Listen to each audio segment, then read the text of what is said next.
This is Kathy from Gadget Stop 321, and in today's video I'm going to be taking a look at Monteverde Moonstone. And it turns out I picked up this sample by mistake. I intended to get Pelican Moonstone, which is a gray ink, but it turns out that's okay. This is not exactly a gray ink, but I like it anyway. We're going to take a look at this ink in a variety of nib sizes ranging from a Pilot Extra Fine to a 1.5 stub. And we're going to start with the Extra Fine.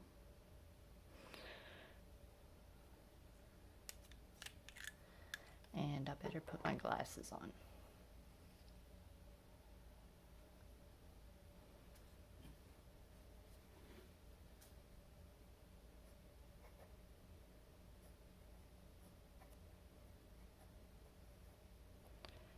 This is going down very fine in this extra fine nib.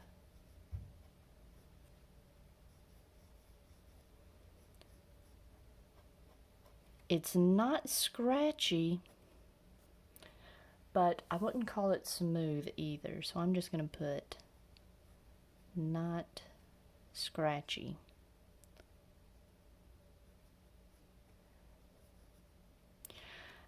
I don't think I would use this for any everyday writing. It's going down very fine. Alright, next I've got a Pilot Prera with a fine nib.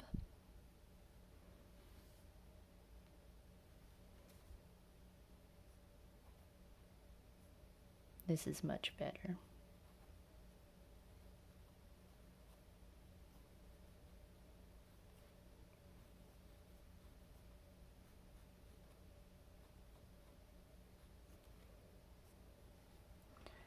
It's much smoother. I mean, it's usable. It's not super smooth or anything, but perfectly usable. Alright, next I've got a Pilot 78G with a medium nib.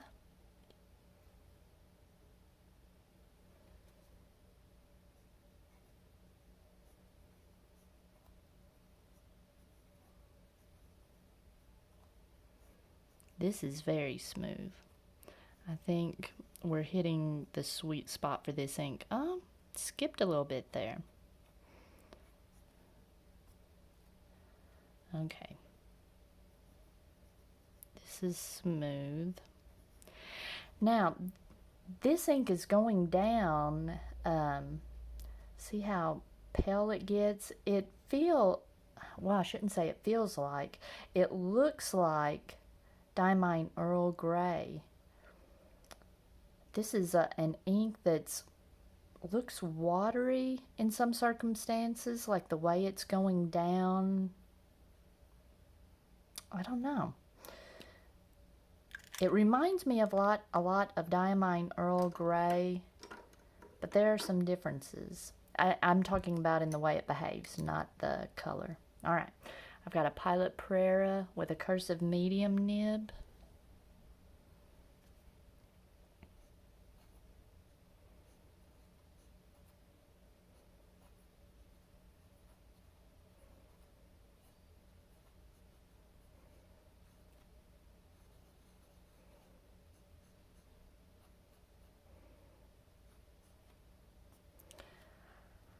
Pretty,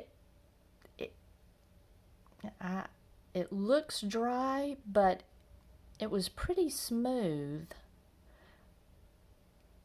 I don't know. I feel like we haven't found the best pen for this ink yet. Alright, next I've got a Emerson Singularity with a 0.6 stub nib. Okay, I like this.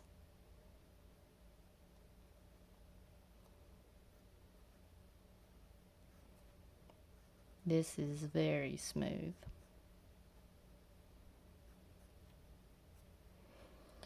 And that it's putting down enough ink that I think we've hit the sweet spot for this ink. The medium just looked a little too pale.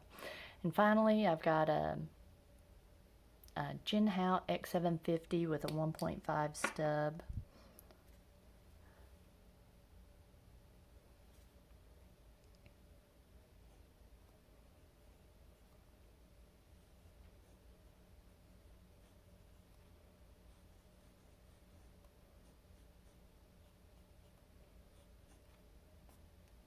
All right. Wow, that was really wet. Okay. All right. While that dries, I'm gonna take a look at this on a few other papers. All right. On my little ARC notebook, the ARC paper, I liked this better than the Diamine Earl Grey. Diamine Earl Grey just wanted to soak straight into the paper immediately. But this, I noticed the ink setting on top of the paper for a little bit and soaking into it slowly. You can see, you know, the ink did smear. The extra fine wasn't scratchy, it's just too fine. I guess since the ink is setting on top of the paper, it's not soaking in and spreading out. The fine was smooth. The medium was very smooth on this paper, and it looks better here. It's got some more saturation to it, it looks like. The Pilot Pereira felt dry on this paper, I guess because it's more absorbent. The Nemesine was very smooth, and the stub nib, you can see the edges aren't very crisp, they're kind of ragged. Let's see, this ink did really well. The only nib that it bled through in was the 1.5 stub, so even the Nemesine didn't bleed through. But on this paper, I liked the medium nib the best. All right. On my Rhodia paper, again, that fine nib felt a little, the fine, or the extra fine and the fine felt a little dry. And the medium, it looks pretty good. I'm seeing a little shading. It was smooth. The Pereira was smooth, but it's lighter than the medium. The Nemesine was my favorite. I've heard other fountain pen users talk about this when you're writing with a fountain pen and you see the ink just floating on top of the paper. Now, if you're using a very wet pen, it can look kind of messy. It starts kind of spreading out. But if you have just the right amount of ink, you can see it just setting on top of the paper as it dries. That's what this did. And I just... it's hard. It probably looks almost like black through my camera viewfinder, but I just like the look of that. It's like the brown version of Diamine Earl Grey. There's no sheen or anything like that. There's some occasional subtle shading, and on the stub nib, there's like a halo, a darker halo to the ink. I like it. All right, on the 20-pound copy paper, I did not like it. It was very bleedy. The extra fine was scratchy. The fine nib, it didn't feel scratchy, but it wasn't nice. It didn't start feeling nice until I got to the medium nib. And actually, if I had to use this ink on copy paper, this not super wet medium nib, like I said here, was nice. The others tended to spread out a little bit. You can see these all soaked into the paper pretty quick in this absorbent paper, but they didn't really bleed through. Just the 0.6 stub and the 1.5 stub were the only ones that bled through. So it's not a bad ink to use on copy paper. On my Leuchtturm, my little writing samples I've been doing for all of these ink tests.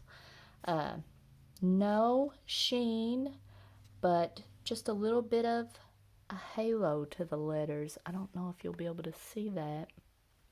Maybe if I turn it this way. It's like a darkish, like a chocolatey brown with a dark, almost black halo to it. I like it. All right, and on the Tomoe River paper,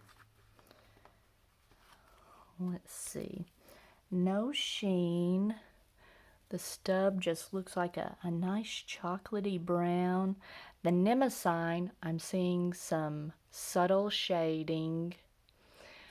Now the Prera and the medium nib look a little too pale. I think I like this better in a wetter nib. And a wetter, medium, and larger. All right.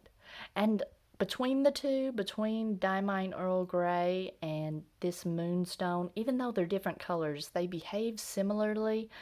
I like the Monteverde Moonstone the best. All right, if you found this video helpful, please give me a thumbs up, and if you'd like to see more videos like this, please subscribe to my channel.